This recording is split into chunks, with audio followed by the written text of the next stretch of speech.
എല്ലാവർക്കും നമസ്കാരം. The power of your subconscious mind എന്ന ബുക്കിൻ്റെ ഒരു ക്വിക്ക് സമ്മറിയാണ് നമ്മളിന്ന് ഈ വീഡിയോയിലൂടെ കാണാനായിട്ട് പോകുന്നത്. 20 ചാപ്റ്ററുകളിലായാണ് ഈ ഒരു power of sub conscious mind എന്ന ബുക്ക് ഉള്ളത്.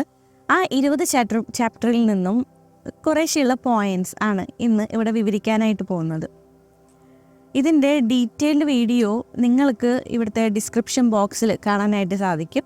അപ്പോൾ താല്പര്യമുള്ളവർക്ക് അത് നേരെ പോയി കാണാം. അത് ഡീറ്റെയിൽഡ് റിവ്യൂ ആണ്, ഓരോ ചാപ്റ്ററിൻ്റെയും ഡീറ്റെയിൽഡ് റിവ്യൂ ആണ് അവിടെ കൊടുത്തിട്ടുള്ളത്.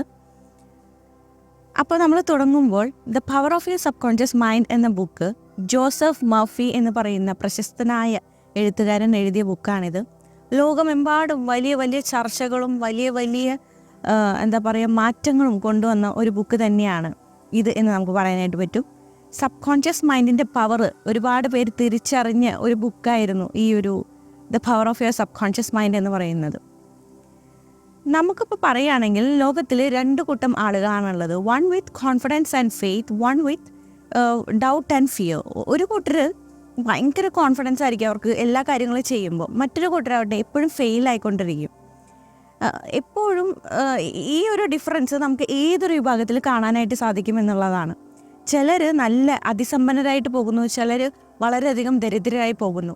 ഇതെല്ലാം സംഭവിക്കുന്നത് നമ്മുടെ മൈൻഡ് സെറ്റിൻ്റെ ഒരു ഡിഫറൻസ് കൊണ്ടാണ് എന്നാണ് പറയുന്നത്. മൈൻഡ് സെറ്റ് എന്ന് പറഞ്ഞാൽ നോർമലി നോക്കുകയാണെങ്കിൽ there are 2 types of mind എന്നാണ് പറയുന്നത്. ഒന്ന് കോൺഷ്യസ് മൈൻഡ്, ഒന്ന് sub conscious mind. Conscious mind എന്ന് പറഞ്ഞാൽ ലോജിക്കൽ മൈൻഡാണ് എന്നാണ് പറയുന്നത്. അതെപ്പോഴും ലോജിക്കൽ, അതായത് നമ്മുടെ ചുറ്റും കാണുന്ന കാര്യങ്ങളും മറ്റും ഏറ്റെടുത്ത് 5 physical senses, see, hear, taste, touch, smell എന്ന് പറയുന്ന 5 ഫിസിക്കൽ സെൻസസ് ഉപയോഗിച്ച് അതിൻ്റെ കാര്യങ്ങളൊക്കെ നോക്കുന്നു, മനസ്സിലാക്കുന്നു. ഇതൊക്കെയാണ് കോൺഷ്യസ് മൈൻഡിൻ്റെ പ്രത്യേകത. സബ് കോൺഷ്യസ് മൈൻഡ് എന്ന് പറഞ്ഞാൽ ലോജിക്കൽ മൈൻഡേ അല്ല, അത് ഭയങ്കര ഇമോഷണൽ മൈൻഡാണ്. അത് ഇമോഷൻസ് വെച്ചിട്ടാണ്, നമ്മുടെ ഫീലിങ്സ് വെച്ചിട്ടാണ് സബ് കോൺഷ്യസ് മൈൻഡ് മനസ്സിലാക്കുക എന്നാണ് പറയുന്നത്. കോൺഷ്യസ് മൈൻഡ് ഈ പറയുന്ന പോലെ നമ്മളെ തിങ്ക് ചെയ്യാനും ചൂസ് ചെയ്യാനും ഒരു കാര്യം കാണുമ്പോൾ അത് ഇൻ്റർപ്രറ്റ് ചെയ്യാനും ഒക്കെ കോൺഷ്യസ് മൈൻഡ് വെച്ചാണ് നമ്മൾ ചെയ്യുന്നത്. സബ് കോൺഷ്യസ് മൈൻഡ് ആകട്ടെ നമ്മുടെ ബോഡിയിൽ നടക്കുന്ന എല്ലാ വൈറ്റൽ ഫങ്ഷൻസ്, റെസ്പിറേഷൻ, അസിമിലേഷൻ, അല്ലെങ്കിൽ നമ്മളിപ്പോൾ ഒരു ബ്രെഡ് കഴിക്കുമ്പോൾ അത് ഡൈജസ്റ്റായി ടിഷ്യൂ, ഓർഗൻസ് എന്ന് പറയുന്ന സംഭവങ്ങളൊക്കെ ആയി മാറി അത് ഡൈജസ്റ്റായി നടക്കുന്ന പ്രക്രിയ എല്ലാം ചെയ്യുന്നത് ഈ ഒരു സബ് കോൺഷ്യസ് മൈൻഡാണ്. നമ്മുടെ ഒരു മുറിവ് ഉണക്കുന്നത് സബ് കോൺഷ്യസ് മൈൻഡാണ്. അങ്ങനെ പലതരം വിശേഷണങ്ങളാണ് ഈ സബ് കോൺഷ്യസ് മൈൻഡിനുള്ളത്. ഈ ലോകത്തിലെ ഏറ്റവും വലിയൊരു കണ്ടുപിടുത്തം എന്ന് പറയുന്നത് the power of your subconscious mind തിരിച്ചറിഞ്ഞു എന്നാണ് ഈ ഒരു ബുക്കിൽ സൂചിപ്പിക്കുന്നത് തന്നെ. കോൺഷ്യസ് മൈൻഡ് എപ്പോഴും ക്യാപ്റ്റൻ ഓഫ് ദ ഷിപ്പാണ്. ആളാണ് പറയുക ഇന്ന ഡയറക്ഷനിലേക്ക് പോകൂ എന്നുള്ളത്. സബ് കോൺഷ്യസ് മൈൻഡ് അത് നേരെ അനുസരിക്കുകയാണ് ചെയ്യുന്നത്. സബ് കോൺഷ്യസ് മൈൻഡിൻ്റെ പ്രത്യേകത അതിനി എത്ര നെഗറ്റീവ് നമ്മൾ പറഞ്ഞാലും എത്ര പോസിറ്റീവ് പറഞ്ഞാലും അത് കറക്റ്റായി അനുസരിക്കും എന്നുള്ളതാണ്. നമ്മുടെ ഒരു സേവകനാണ് സബ് കോൺഷ്യസ് മൈൻഡ് എന്ന് നമുക്ക് പറയാനായിട്ട് പറ്റും. ക്യാപ്റ്റനായ കോൺഷ്യസ് മൈൻഡ് ഇപ്പോൾ നേരെ കടലിൽ പോകുമ്പോൾ ഒരു പാറക്കെട്ട് കണ്ടു എന്ന് വിചാരിക്കുക. സബ് കോൺഷ്യസ് മൈൻഡ് അത് കറക്റ്റായി കാണാനായിട്ട് സാധിക്കും. പക്ഷേ സബ് കോൺഷ്യസ് മൈൻഡ് ഒരിക്കലും പറയില്ല അവിടെ ആ പാറക്കെട്ടുണ്ട് കേട്ടോ, അങ്ങോട്ട് പോകണ്ട എന്ന് കോൺഷ്യസ് മൈൻഡിനോട് പറയില്ല. നേരെ ചെന്ന് ഇടിക്കുകയായിരിക്കും അവിടെ സംഭവിക്കണത്. കോൺഷ്യസ് മൈൻഡ് ഏത് ഡയറക്ഷനിലേക്ക് പോകാൻ പറയുന്നു ആ ഡയറക്ഷനിലേക്ക് ഈ ഒരു സബ് കോൺഷ്യസ് മൈൻഡ് പോകുമെന്നാണ് പറയുന്നത്. അതുപോലെ തന്നെയാണ് നമ്മുടെ നാശത്തിനായാലും നമ്മുടെ ഉയർച്ചയ്ക്കായാലും സബ് കോൺഷ്യസ് മൈൻഡ് ഒരുപോലെയാണ് പ്രവർത്തിക്കുക. അതിനെന്തെങ്കിലും ഒരു കാരണം കിട്ടിക്കഴിഞ്ഞാൽ അത് ഈ ഒരു പ്രകൃതിയിൽ, ഈ ഒരു യൂണിവേഴ്സിൽ അത് റിയാലിറ്റിയിലാക്കാനായിട്ട് ശ്രമിക്കുന്ന പറയണത്. കോൺഷ്യസ് മൈൻഡ് എപ്പോഴും ക്യാമറ പോലെയും സബ് കോൺഷ്യസ് മൈൻഡ് എപ്പോഴും അതിൽ പ്രൊഡ്യൂസ് ചെയ്യുന്ന ഫിലിം പോലെയാണ്. ഇരുട്ടത്തല്ലേ, ഡാർക്കിലാണ് ഫിലിമിൻ്റെ ആ സംഭവമൊക്കെ പ്രൊഡ്യൂസ് ചെയ്യുന്നത്. അത് വെളിച്ചത്തിലേക്ക് വരുമ്പോൾ അത് റിയാലിറ്റിയിൽ വരുന്നു എന്ന് മാത്രം. പക്ഷേ അതിൻ്റെ എല്ലാ പ്രധാനപ്പെട്ട പോയിൻറ്റ്സ് കിടക്കുന്നത് ആ ഡാർക്ക് റൂമിൽ പ്രൊഡ്യൂസ് ചെയ്യുന്ന ഫിലിമിലാണ്. അതിലെന്താണോ കിടക്കുന്നത് അതാണ് പുറത്തേക്ക് വരുന്നത്. അതുപോലെയാണ് നമ്മുടെ മനസ്സിൽ ഉള്ളിൻ്റെ ഉള്ളിൽ എന്താണോ, നമ്മൾ പുറമെ ചിന്തിക്കുന്നതല്ല, ഉള്ളിൻ്റെ ഉള്ളിൽ വാട്ട് വി ഫീൽ അതാണ് പുറത്തേക്ക് വരിക എന്നാണ് പറയുന്നത്. പിന്നീട് പറയുന്നു നമ്മുടെ ഈ ഒരു യൂണിവേഴ്സിൽ there is only one healing, അത് ഫെയ്ത്താണ്. There is only one healing power, അത് സബ് കോൺഷ്യസ് മൈൻഡാണ് എന്നാണ് പറയുന്നത്. വിശ്വാസം എന്നുള്ളതാണ് ഒരു ഹീലിംഗ് എന്ന് പറയുന്നു. അതിന് ഹീലിംഗ് പവർ, അതിൻ്റെ പവർ എന്ന് പറയുന്നത് സബ് കോൺഷ്യസ് മൈൻഡാന്ന് പറയുന്നു. നമ്മളിപ്പോൾ ചില രോഗികളുടെ അടുത്ത് നിന്ന് ഡോക്ടർമാർ പറയുകയാണ് നിങ്ങൾക്കൊരു പ്രശ്നമില്ല കേട്ടോ, നിങ്ങൾ വളരെയധികം റിക്കവർ ആയിക്കൊണ്ടിരിക്കുകയാണ് എന്ന് പറഞ്ഞാൽ ആ രോഗിക്ക് ആ ഡോക്ടറെ വിശ്വാസമുണ്ടെങ്കിൽ ആൾ പെട്ടെന്ന് തന്നെ റിക്കവർ ആവും. എന്നാൽ ഒരു രോഗവും ഇല്ലാത്ത ഒരാളുടെ അടുത്ത് ചെന്ന് നമ്മൾ പറയാണ്, അയ്യോ നിങ്ങളുടെ സ്കാനിങ് റിപ്പോർട്ടിൽ ഇന്ന മെയിൻ ഒരു ഡിസീസ് കാണുന്നുണ്ട്, നിങ്ങൾ ഓരോ ദിവസവും മരിച്ചുകൊണ്ടിരിക്കുകയാണ് എന്ന് പറഞ്ഞാൽ ആ രോഗി കോൺഷ്യസ് ആവാൻ തുടങ്ങും. ആൾ ഭയങ്കരമായിട്ട് പേടിക്കാൻ തുടങ്ങും. ചിലപ്പോൾ ഒരു പ്രശ്നമില്ലാതിരുന്ന ആ മനുഷ്യൻ കുറച്ച് ദിവസങ്ങൾക്കുള്ളിൽ തന്നെ മരണപ്പെടുന്ന ഒരു രീതി ഉണ്ടായിരിക്കും. എന്തുകൊണ്ടാണ് ആ ഒരു വിശ്വാസം, ആ ഡോക്ടർ പറഞ്ഞ ആ വിശ്വാസപ്രകാരമായിരിക്കും. ഒരേ മെഡിസിൻ തന്നെയായിരിക്കും നമ്മൾ ഒരു അസുഖത്തിന് കൊടുക്കുന്നത്. പക്ഷെ ചില രോഗികൾ അത് വളരെയധികം ആക്സെപ്റ്റ് ചെയ്തുകൊണ്ട് ആ അസുഖം പൂർണ്ണമായി മാറും. ചിലർക്കാകട്ടെ അത് മാറില്ല, അവർക്ക് ആ ഒരു വിശ്വാസം വരുന്നില്ല എന്നുള്ളതാണ്. ഇതുപോലെയാണ് നമ്മൾ ഓരോ ഡിവൈൻ പ്ലേസിലൊക്കെ പോകുന്നത്. നമ്മൾ ആ ഡിവൈൻ പ്ലേസിൽ പോകുമ്പോൾ ആ സ്ഥലത്ത് പോയാൽ നമ്മുടെ അസുഖം അല്ലെങ്കിൽ നമുക്ക് വേണ്ട സൊല്യൂഷൻസ് അവിടെ കൊണ്ടുതരും എന്ന് നമ്മൾ വിശ്വസിക്കുമ്പോൾ ആ ഒരു വിശ്വാസം സബ് കോൺഷ്യസ് മൈൻഡിലേക്ക് കിടക്കുകയും അങ്ങനെ നമ്മൾ ഹീലാവുകയും ചെയ്യപ്പെടുന്ന ഒരു രീതിയാണുള്ളത്. ഇതാണ് മിക്ക ഡിവൈൻ പ്ലേസസിലും സംഭവിക്കുന്നത്. അപ്പോൾ ഓദർ പറയുന്നു, ആ ഹീലിംഗ് പവർ ആ സബ് കോൺഷ്യസ് മൈൻഡിൽ ആ ഒരു വിശ്വാസം വരുമ്പോഴാണ് എന്തൊരു കാര്യവും വളരെ പെട്ടെന്ന് തന്നെ സോൾവ് ആയി പോകുന്നത് എന്നാണ് പറയുന്നത്. പിന്നീട് പറയുന്നു, നമുക്ക് ഇപ്പോൾ എന്തെങ്കിലും പ്രശ്നമുണ്ട്, എന്തെങ്കിലും ഒരു സൊല്യൂഷൻ വേണം എന്നുണ്ടെങ്കിൽ നിങ്ങളുടെ ജീവിതത്തിൽ നിങ്ങൾ ചെയ്യേണ്ടത് ഉറങ്ങുന്നതിന് തൊട്ട് മുമ്പ് സബ് കോൺഷ്യസ് മൈൻഡിനോട് പറയുക, എനിക്ക് ഇന്ന പ്രശ്നമുണ്ട്, എനിക്കത് സോൾവ് ചെയ്ത് തരണം എന്ന് പറയുക.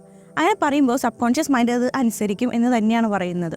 ഇപ്പോൾ ഒരു എക്സാമ്പിൾ പറയുകയാണെങ്കിൽ, നാളെ നിങ്ങൾക്ക് എങ്ങോട്ടെങ്കിലും പോകണം, നേരത്തെ എണീക്കണം എന്നുണ്ടെങ്കിൽ നിങ്ങൾ പറയുക വേക്ക് മീ അറ്റ് 5 o'clock എന്ന് പറഞ്ഞാൽ നിങ്ങൾക്ക് ഒരു അലാറം വയ്ക്കേണ്ടി വരില്ല. സബ് കോൺഷ്യസ് മൈൻഡ് നേരെ 5 മണിക്ക് തന്നെ നിങ്ങൾ എണീപ്പിക്കുന്ന പറയണത്. അത് എന്തുകൊണ്ടാണെന്ന് വെച്ചാൽ അത് മനസ്സിലേക്ക് പതിഞ്ഞു. സബ് കോൺഷ്യസ് മൈൻഡ് ആ ഒരു റിക്വസ്റ്റ് ഏറ്റെടുത്തു. അപ്പോൾ നമ്മുടെ ജീവിതത്തിൽ ഉണ്ടാകുന്ന പല സൊല്യൂഷൻസ് നമ്മൾ മറ്റുള്ളവരുടെ അടുത്ത് പോയി ചോദിക്കാതെ നമ്മുടെ ഏറ്റവും നമുക്ക് ബെസ്റ്റ് ഫ്രണ്ട് അല്ലെങ്കിൽ നമുക്ക് ഏറ്റവും അധികം വിശ്വസിക്കാൻ പറ്റുന്ന ഉത്തരം നമ്മുടെ ഉള്ളിൽ നിന്ന് തന്നെയാണ് വരുന്നത്.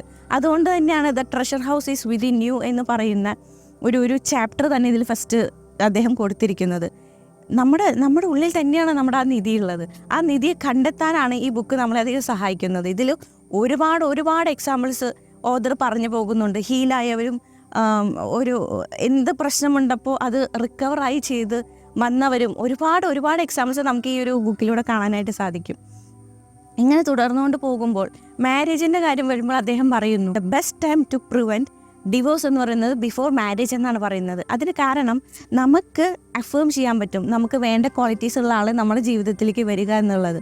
അങ്ങനെ അഫേം ചെയ്ത് കഴിഞ്ഞാൽ നമുക്ക് ഇഷ്ടപ്പെട്ട ആളാണ് നമ്മുടെ ജീവിതത്തിലേക്ക് വരുന്നത് എന്നുണ്ടെങ്കിൽ പിന്നെ നമുക്ക് അവിടെ ഡിവോഴ്സിൻ്റെ ആവശ്യം വരില്ല, നമ്മൾ തമ്മിലൊരു പ്രശ്നം ഉണ്ടാവില്ല എന്നാണ് പറയുന്നത്.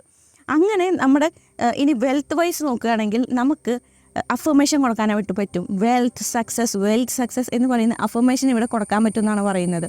അഫർമേഷൻ കൊടുക്കുമ്പോൾ നമ്മുടെ സബ് കോൺഷ്യസ് മൈൻഡിലേക്ക് അത് പെട്ടെന്ന് പതിയും എന്നാണ് പറയുന്നത്. നമ്മൾ റിപ്പീറ്റഡ് ആയിട്ട് എന്തൊരു കാര്യം ചെയ്യുമ്പോഴും അതാണ് സബ് കോൺഷ്യസ് മൈൻഡിലേക്ക് കടക്കുക എന്നാണ് പറയുന്നത്. അപ്പോൾ നിങ്ങൾക്ക് വെൽത്ത് ആഗ്രഹിക്കുന്നവരാണെങ്കിൽ feeling of wealth creates wealth എന്നാണ്. ആ ഒരു ഫീലിംഗ് സബ് കോൺഷ്യസ് മൈൻഡിന് എപ്പോഴും നമ്മൾ പറഞ്ഞ പോലെ ഇമോഷണൽ മൈൻഡാണ്. അതുകൊണ്ട് അത് ഫീലിങ്സ് ആണ് എടുക്കുക. ആ ഫീലിങ്സ് എടുക്കുന്നതുകൊണ്ട് തന്നെ ആൾക്ക് നമ്മൾ എന്താണ് ഫീൽ ചെയ്യുന്നത് എന്നുള്ളതാണ് ആളുടെ പ്രധാനപ്പെട്ട പോയിന്റ് എന്നുള്ളത്. അപ്പോൾ ആ ഒരു വെൽത്ത് എന്ന് പറയുന്ന ഫീലിംഗ് ആണ് നിങ്ങൾക്കുള്ളതെങ്കിൽ നമുക്ക് വെൽത്ത് ആയിരിക്കും കിട്ടുക. ഹെൽത്ത് എന്ന് പറയുന്ന ഫീലിംഗ് ആണുള്ളത് എങ്കിൽ ഹെൽത്ത് ആയിരിക്കും കിട്ടുക. കോൺഷ്യസ് മൈൻഡിൽ നമ്മൾ ഐ ആം ഫീലിംഗ് വെൽത്തി എന്ന് പറഞ്ഞിട്ട് കാര്യമില്ല. അത് സബ് കോൺഷ്യസ് മൈൻഡിലേക്ക് അത് ഇംപ്രസ് ആയി പോകണം. അതിന് ഏറ്റവും പ്രധാനപ്പെട്ട ഒരു ടെക്നിക്ക് എന്ന് പറഞ്ഞു കഴിഞ്ഞാൽ റിപ്പീറ്റേഷൻ എന്ന് തന്നെയാണ്. ദിവസത്തിൽ 3-4 തവണയൊക്കെ നമുക്ക് വേണ്ട കാര്യങ്ങൾ നിങ്ങൾ അഫേം ചെയ്യുക എന്നുള്ളതാണ്. ഇങ്ങനെ വരുമ്പോൾ നമ്മുടെ വെൽത്ത് വൈസിൽ ഈ ഒരു വലിയ ഇമ്പാക്റ്റ് ഈ സബ് കോൺഷ്യസ് മൈൻഡിലേക്ക് നമുക്ക് കൊടുക്കാനായിട്ട് പറ്റും.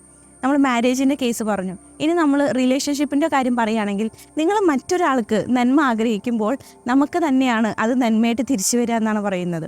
നമ്മൾ മറ്റൊരാളുടെ തിന്മ ആഗ്രഹിക്കുമ്പോൾ അത് നമുക്ക് തിരിച്ച് നാശത്തിന് കാരണമായി പോകുന്നു. കാരണം വാട്ട് യു ഫീൽ, നിങ്ങൾക്ക് നല്ലതാണ് ഫീൽ ചെയ്യുന്നതെങ്കിൽ അത് നമുക്ക് തിരിച്ചു കിട്ടും അല്ലേ.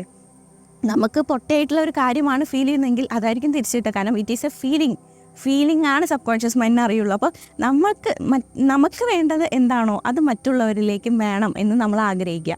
ആത്മാർത്ഥമായി ആഗ്രഹിച്ചു കഴിഞ്ഞാൽ ആ പറയുന്ന കാര്യങ്ങൾ, അത് ഹെൽത്ത് ആവട്ടെ, വെൽത്ത് ആവട്ടെ, സക്സസ് ആവട്ടെ, അതെല്ലാം നമുക്ക് തന്നെ തിരിച്ചു കിട്ടുമെന്നാണ് പറയുന്നത്. അപ്പോൾ ഇതൊക്കെ നമുക്ക് ഇംപ്ലിമെൻറ്റ് ചെയ്യാൻ കഴിയുന്ന ഏറ്റവും വലിയ കാര്യങ്ങളാണ്.